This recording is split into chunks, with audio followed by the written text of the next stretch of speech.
Hey, shalom, shalom.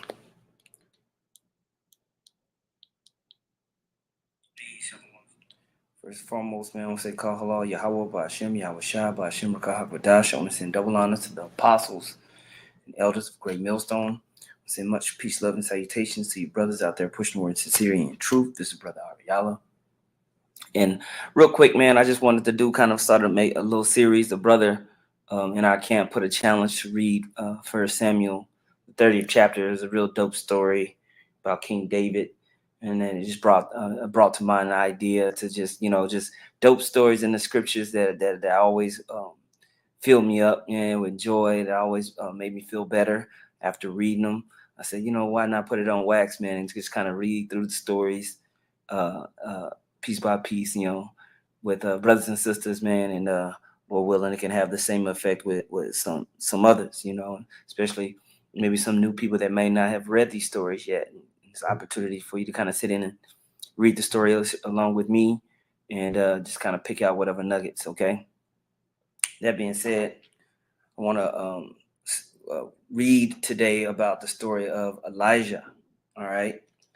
And it's just one of my favorite stories, man. It's just one of my favorite stories that I've always enjoyed. And so I want to read it today. And it's First Kings, the 18th chapter. I'm going to read it in a King James version. Sometimes these stories are also interesting to go and read in the NLT. And maybe on a couple of these volumes, I'll do some in the NLT. Okay.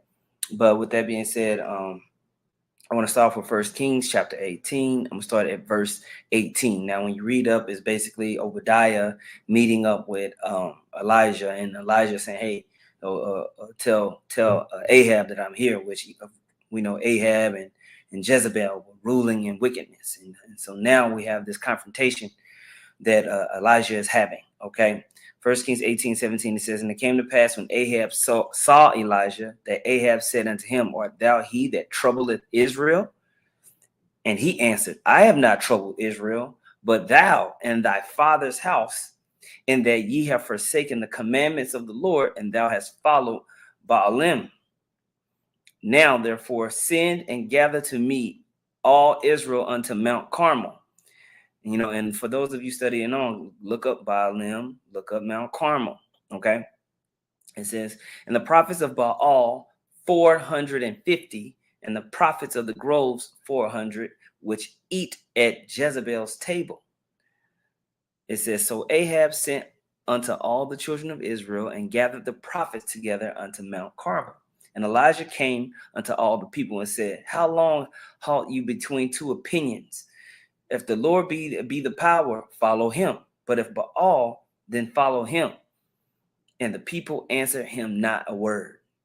Then said Elijah unto the people,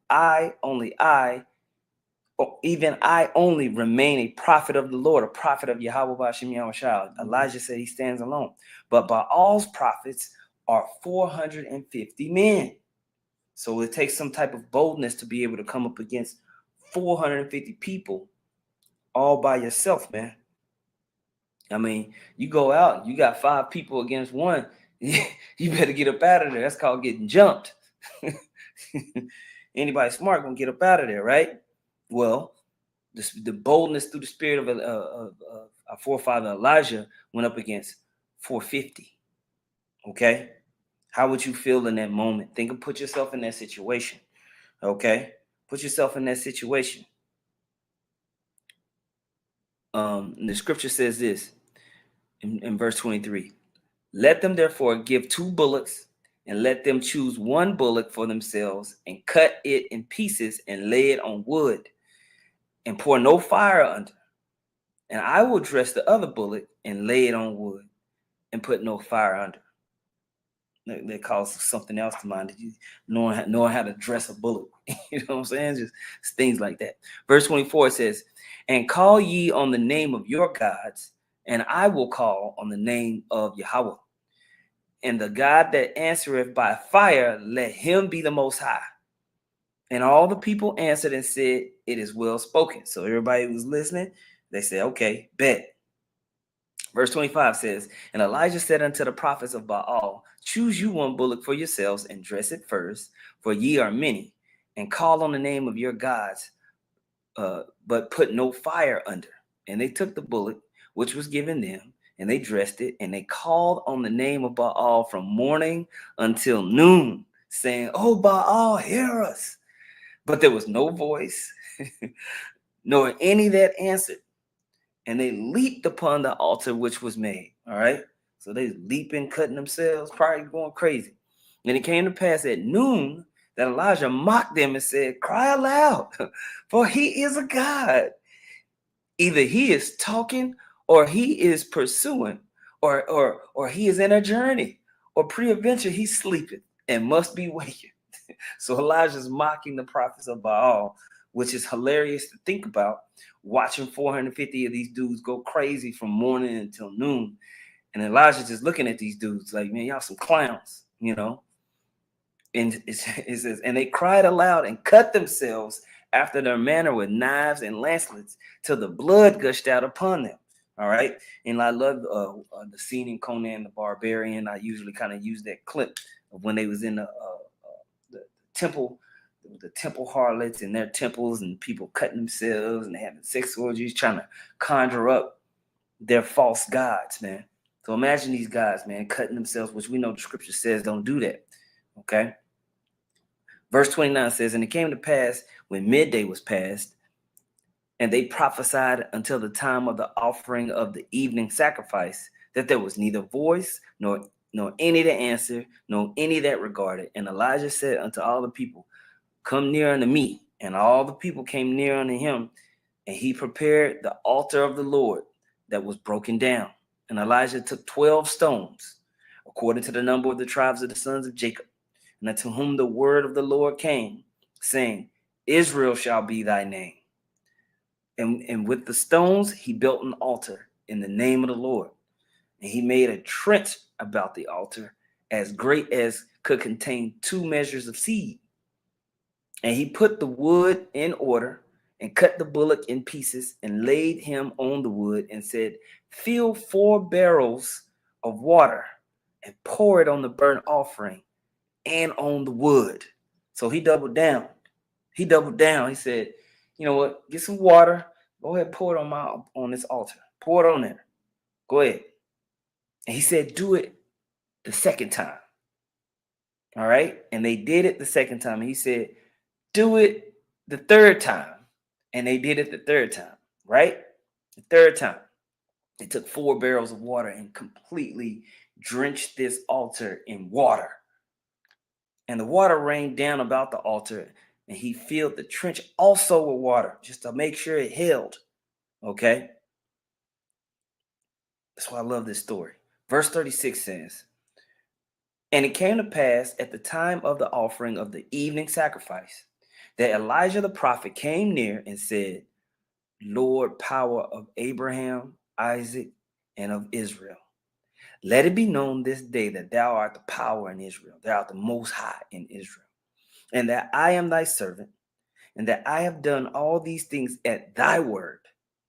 Hear me, O Lord, hear me. Okay? That this people may know that thou art the Lord power, and that thou hast turned their heart back again. Then the fire of the Lord fell and consumed the burnt sacrifice, and the wood, and the stones, and the dust, and licked up the water that was in the trench. Bruh. The fire was so hot that after 3 times they poured 4 barrels of water, so it just filled up with water. The fire came down and licked up that water and made it evaporate like it was nothing and completely burnt the altar. Power of Yahweh Bashem Yahushua answered Elijah. Right? Verse 39 says, And when all the people saw it, they fell on their faces. And they said, The Lord, he is the Lord. Yahweh Bashem Yahushua. How we going to say it? He is the power. The Lord, he is the most high. He is the God, right? Capital G, right? Verse 40 says, And Elijah said unto them, Take the prophets of Baal, let not one of them escape. And they took them. So the people who watched this, who basically they've been underneath Ahab and Jezebel. They got these prophets of Baal pretty much running the city, like these pork chop eating preachers stealing people's money. So then the people that was round about that watched this whole thing go down, they watched these people cutting themselves, tripping, nothing answered. But then they watched the power of the Most High through Elijah come down, burn the altar. So they said, man, don't let one of these dudes escape. Okay. And they took them, and Elijah brought them down to the brook of Kishon and slew them there.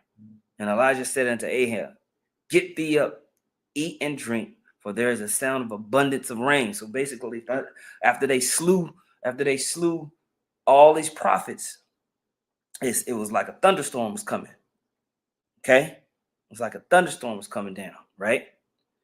It says, so Ahab went up to eat and drink, and Elijah went up to the top of Mount Carmel. And he cast himself down upon the earth and put his face between his knees. Okay, he went to pray. And he said, and said to his servant, go up now, look toward the sea. And he went up and looked and said, there is nothing. And he said, go again 7 times.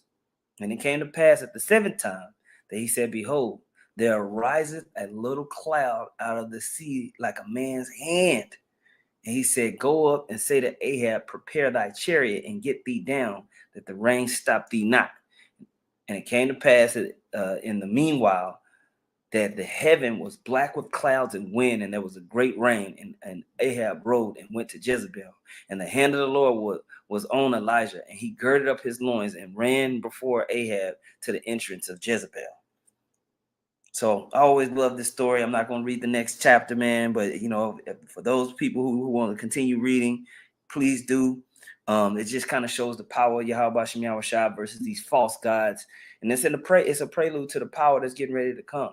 We're going to start to see miracles in this place. Esau thinks he got it, but there's not going to be any mercy on the wicked of our people, like it says in Ezekiel 9:4. Right? Ezekiel 9:4 says, and the Lord said unto him, go through the midst of the city, through the midst of Jerusalem, and set a mark upon the foreheads of the men that sigh and cry for all the abominations that be done in the midst thereof. Men like Elijah, sighing and crying. Verse 5 says, and to the others he said in my hearing, go ye after him through the city and smite. Let not your eye spare, neither have ye pity. Slay utterly old and young, both maids and little children, and women. But come not near any man upon whom is the mark, and began at my sanctuary. Then they began at the ancient men which were before the house. Okay, so the Most High is going to draw that line in the sand, just like Elijah did. Just like Elijah did. 1 Chronicles chapter 16, verse 23. Sing unto the Lord all the earth. Show forth from day to day his salvation. Declare his glory among the heathen, his marvelous works among all nations. For great is the Lord, and greatly to be praised. He also is to be feared above all gods. For all the gods of the people are idols, but the Lord made the heavens. Glory and honor are in his presence. Strength and gladness are in his place. Give unto the Lord, ye kindreds of the people. Give unto the Lord glory and strength. Give unto the Lord the glory due to his name. Bring an offering and come before him. Worship the Lord in beauty and holiness. And we go upon the altar out there on the highways and byways and offer up our sacrifices with our tongue. Hey, and so this is one of the dope stories in the scriptures. I'm gonna come back with quite a few. I wrote a few down that I'm gonna go back and read. Maybe stories of battle, stories of faith, just victory stories in the spirit, man. I'm gonna go to the comment board real quick. Let's see. GMS must endure. Put Isaiah 44:8. Fear ye not, neither be afraid. Have not I told thee from the time, and have declared it? Ye are my witnesses. Is there a God besides me? Yea, there is no God. I know not any. Let's go, champ. Great scripture. Dive garments from Basra, Shalom. Put Sirach 48, 1-3. Then stood up Elijah the prophet as fire, and his word burned like a lamp. He brought a sore famine upon them. Yeah, because you read up in the top of that chapter, there was a famine. And by his zeal, he diminished their number. By the word of the Lord, he shut up the heaven and also 3 times brought down fire. Let's go, champ. Khan. Hey, man. And that's the power we're looking for with the glory of Yahweh Shem Yahushua, man. So this is the first volume, man. I just want to read through that, man. Lord willing, man. Brothers, enjoyed that story. Please add comments and whatever you want in the comment section. With that being said, man, call halal Yahweh Shem Yahushua by Hashem Rakah HaKodash. Double honors once again to the apostles and elders of Great Millstone. Much peace, love, and salutations to all you out there pushing the glory of Yahweh Shem Yahushua in sincerity and truth. Shalom.